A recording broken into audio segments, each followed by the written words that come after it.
Huawei mematenkan metode pembuatan mikrochip ultra kecil yang dijaga ketat oleh Barat. Huawei Teknologi Cina sedang berusaha untuk membuat chipnya sendiri kembali ke produksi paling cepat tahun ini dengan bermitra dengan perusahaan semikonduktor domestik untuk membangun jalur produksi yang bebas AS. Huawei yang pernah menjadi pembuat ponsel pintar terkemuka di dunia kehilangan akses ke teknologi utama Amerika dan mitra pembuat chip global pada tahun 2019 ketika Washington semakin memperketat kontrol ekspor terhadap perusahaan tersebut. Sejak saat itu, perusahaan mengandalkan chip siap pakai dan inventaris yang ditimbun untuk mempertahankan bisnis peralatan telekomunikasi andalannya di jalurnya. Untuk mempercepat produksi chipnya, Huawei bermitra dengan pembuat chip dalam negeri yang juga masuk daftar hitam AS dan bahkan telah mendesain ulang beberapa chip intinya sehingga dapat diproduksi dengan teknologi yang lebih tua dan kurang canggih yang tersedia di Cina. Menurut 3 sumber diberi pengarahan tentang masalah ini. Alih-alih membangun pabrik chip sendiri dari awal, Huawei mengirim anggota staf untuk membantu pembiayaan, pengadaan, dan pengoperasian beberapa produk chip lokal dengan dukungan pemerintah yang kuat. Tujuannya adalah untuk membangun jalur produksi bebas dari campur tangan AS.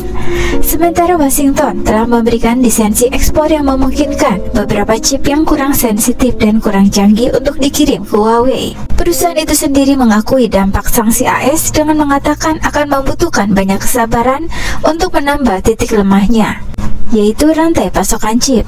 Sejumlah pakar industri mengatakan proyek itu akan membantu Huawei yang tidak memiliki pengalaman dalam memproduksi chip dan bertahan dalam jangka panjang. Kontrol ekspor AS yang diberlakukan Huawei pada Mei lalu diperketat pada Agustus memanfaatkan dominasi perusahaan-perusahaan AS atas peralatan manufaktur chip tertentu dan software desain chip untuk memblokir suplai chip ke Huawei. Perusahaan telah menjadikan produk chip untuk peralatan telekomunikasi dan bisnis otomotifnya yang baru lahir sebagai prioritas, meskipun pada awalnya tidak dapat memproduksi semikonduktor yang secanggih yang digunakan oleh saingannya seperti Ericsson dan Samsung Electronics. Mitranya dalam upaya ini termasuk Fujian Jinhua Integrated Circuit Corporation atau JHICC, sebuah pabrik semikonduktor yang didukung oleh pemerintah Provinsi Fujian dan sebelumnya menjadi sasaran sanksi AS, dan Ningbo Semiconductor International atau NSI yang termasuk pembuat chip top Cina. Pabrik Semikonduktor International Corporation sebagai pemangku kepentingan utama juga bekerja dengan beberapa pabrik chip kecil yang didukung pemerintah di Shenzhen dan di tempat lain. Menurut beberapa pakar industri, fasilitas lokal tersebut akan menjadi sumber baru untuk semikonduktor setelah suplai chip impor Huawei yang terakumulasi sejak tahun lalu akan habis. Fasilitas fabrikasi pada awalnya akan bereksperimen dengan membuat low-end chip 45 nanometer. Namun menurut sumber, Huawei ingin membuat chip 28 nanometer yang lebih canggih pada akhir tahun depan. Rencana ini akan memungkinkan Huawei membuat smart TV dan perangkat LOT lain. Huawei juga membuat chip 20 nanometer pada akhir 2022 yang akan digunakan pada peralatan telekomunikasi 5G.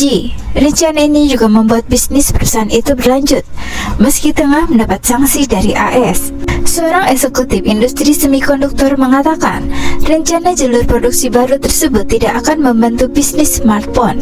Pasalnya, chipset yang dibutuhkan untuk smartphone membutuhkan nanoteknologi yang lebih maju. Namun jika berhasil, ini bisa menjadi jembatan menuju masa depan yang berkelanjutan bagi bisnis infrastruktur mereka, ditambah dengan inventaris yang telah mereka bangun dan sebelumnya bertahan selama 2 tahun lebih. Huawei juga telah membangun pabrik chipset di Wuhan. Pabrik ini dituntaskan usai Huawei dilarang mendapatkan chipset dan perangkat keras apapun yang dibuat menggunakan teknologi dan hak intelektual milik AS. Pabrik yang bernama Wuhan Huawei Optical Factory Project itu dibangun di atas lahan seluas 208.900 meter persegi, merupakan basis pengembangan dan desain terbesar Huawei di Cina. Dengan terhentinya pasokan komponen yang diperlukan, Huawei memutuskan fokus untuk memproduksi komponen secara mandiri agar tetap bisa menjalankan bisnis. Huawei sedang berada dalam masalah karena AS memasukkan perusahaannya dalam daftar hitam. Artinya, Huawei harus mendapatkan lisensi dari pemerintah AS jika ingin bertransaksi dengan perusahaan AS. Sanksi ini pernah dijatuhkan kepada ZTE Corporation dan membuat perusahaan Cina ini diambang kebangkrutan. Perkara ini selesai setelah ZTE bersedia membayar denda dan meminta maaf. Huawei berfokus pada chip untuk peralatan telekomunikasi, sebagian karena teknologinya kurang menuntut daripada yang digunakan pada perangkat konsumen seperti smartphone. Mereka umumnya tidak perlu sekecil atau hemat energi dan volume yang dibutuhkan jauh lebih kecil. Huawei menghasilkan sekitar 500.000 keping peralatan telekomunikasi setiap tahun dibandingkan dengan 100 juta hingga 200 juta smartphone yang dibuat oleh merek-merek terkemuka setiap tahun. JHICC berharap untuk membangun chip Dynamic Random Access Memory atau DRAM, komponen memori utama yang digunakan di berbagai perangkat. Tetapi rencana itu digagalkan ketika AS menambahkan perusahaan tersebut ke daftar hitam perdagangan atas tuduhan mencuri teknologi dari Micron Technology pada akhir tahun 2018. Huawei sekarang bertujuan untuk mengubah beberapa jalur produksi chip memori JHICC menjadi jalur yang bisa memproduksi prosesor dan apa yang disebut chip logika.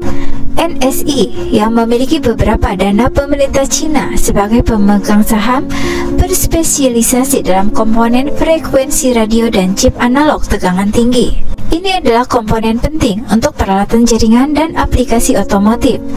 Dua kebutuhan terbesar Huawei, SMIC, tetap masuk dalam daftar hitam perdagangan Washington atas dugaan hubungannya dengan militer Cina. Huawei memiliki pengembang chip top Cina, HiSilicon Technologies, yang mendesain beberapa chip prosesor tercanggih di dunia untuk smartphone, BTS, kamera pengintai, dan TV. Namun sebelum penumpasan, itu sepenuhnya bergantung pada pembuat chip kontrak seperti Taiwan Semiconductor Manufacturing Corporation, Global Foundries, dan SMIC untuk memasukkan desain chip tersebut ke dalam produksi. Kontrol ekspor AS yang lebih ketat pada tahun 2019 menghentikan kemampuannya untuk bekerja dengan pembuat chip global seperti TSMC, memberikan pukulan besar bagi peta produk Huawei. Bisnis smartphone-nya jatuh ke urutan 10 di dunia berdasarkan pengiriman tahun lalu, setelah sempat memegang posisi teratas di tahun 2020 karena kurangnya akses ke prosesor seluler mutakhir dan konektivitas 5G.